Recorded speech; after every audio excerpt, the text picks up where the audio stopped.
দেশের সব গুরুত্বপূর্ণ নিউজ পেতে আমাদের চ্যানেলটি সাবস্ক্রাইব করবেন প্লিজ।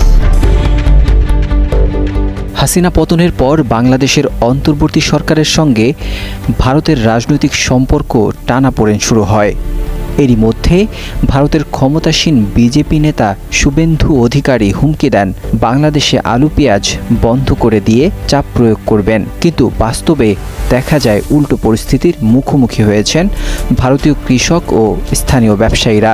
বাংলাদেশে আমদানি না করায় বিক্রি না হওয়া আলু পেঁয়াজ রাস্তায় পড়ে পচতে দেখা গেছে, যার ফলে ব্যাপক ক্ষতির মুখে পড়েছেন ভারতীয় কৃষকরা। শেকড় থেকে শিখরে। এছাড়া গত 5ই আগস্টের পর বাংলাদেশিদের জন্য চিকিৎসা ও পর্যটন ভিসাও বন্ধ করে দিয়েছে ভারত। এতে করে ধুঁকছে ভারতের চিকিৎসা ও পর্যটন খাত। চিকিৎসার জন্য প্রতি বছর বিপুল সংখ্যক বাংলাদেশি ভারত ভ্রমণ করতেন। সেই প্রবাহ থেমে যাওয়ায় ক্ষতির মুখে পড়েছে দেশটির বহু প্রতিষ্ঠান। তবে এবার আরও বড় ধাক্কা এসেছে গরু রপ্তানি বন্ধ নিয়ে। কোরবানির ঈদ সামনে রেখে বাংলাদেশের অন্তর্বর্তী সরকার ঘোষণা দেয়, গরুর পর্যাপ্ততা থাকায় ভারতসহ কোনো দেশ থেকে এবছর গরু আমদানি করা হবে না। মৎস্য ও প্রাণী সম্পদ মন্ত্রণালয়ের উপদেষ্টা ফরিদা আক্তার জানিয়েছেন, দেশে প্রয়োজনীয় গরু রয়েছে এবং সীমান্ত দিয়ে অবৈধ পশু ঢোকা ঠেকাতেও কড়া নজরদারি চালানো হচ্ছে। এই সিদ্ধান্ত ভারতের বহু গরু ব্যবসায়ীর জন্য আঘাত হয়ে এসেছে। ধর্মীয় কারণে ভারতের অধিকাংশ রাজ্যে গরু জবাই নিষিদ্ধ হওয়ায় তারা বহুদিন ধরেই বাংলাদেশে গরু রপ্তানির উপর নির্ভরশীল ছিলেন।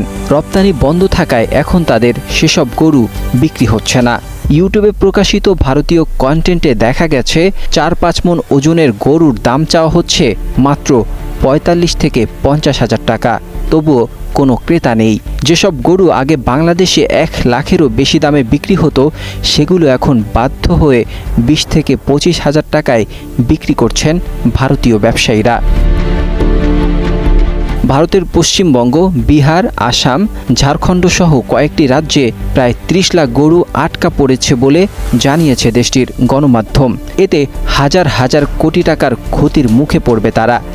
অনেকেই বলছেন, বাংলাদেশকে বয়কটের নীতি মোদী সরকারের জন্য বুমেরাং হয়ে দাঁড়িয়েছে। অন্যদিকে বাংলাদেশ শুধু অভ্যন্তরীণ চাহিদা পূরণ করেই থেমে নেই, এবার গরু রপ্তানিতেও এগিয়ে গেছে। মালয়েশিয়া, ওমান ও কিছু আফ্রিকান দেশের সঙ্গে ইতিমধ্যে রপ্তানি চুক্তি হয়েছে। নরসিংদী, ফেনী, পঞ্চগড় সহ বিভিন্ন জেলায় স্থানীয় খামারিরা সনাতন পদ্ধতিতে গরু মোটা তাজা করছেন।